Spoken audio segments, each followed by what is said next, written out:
Pati Prabu Rama Wijaya titisih Bathara Wisnu. Ripalungguhan iki gandeng piwani bradat Rekian Sinta.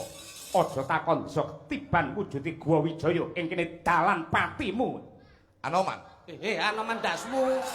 Kok Anoman matamu? Rama Wijaya. Rama Wijaya kok Anoman piye kok iso? Aku lho kuwi Anoman tok. Kok iso Anoman iki ora Awet ora iki. ora ngawur. Piye?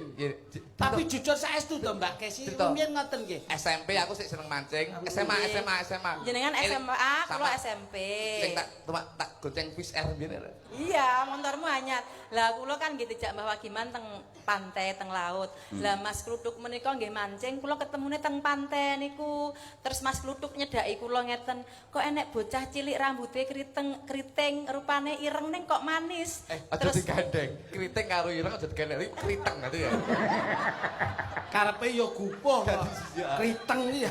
Bukasi Kriteng to ireng. kowe omong ning sandinge Kluthuk kok grogi iki nyapa? Ya setelah itu masih ada detik apa jenenge jatuh cinta terhadapku. Pancen jujur mawon, cinta pertama kula jatuh kalih Mas Kluthuk, Mas Cahyo.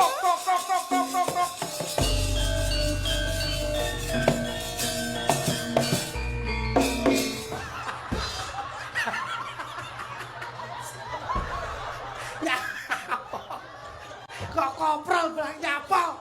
Bahagia. Rasa balik. Duduk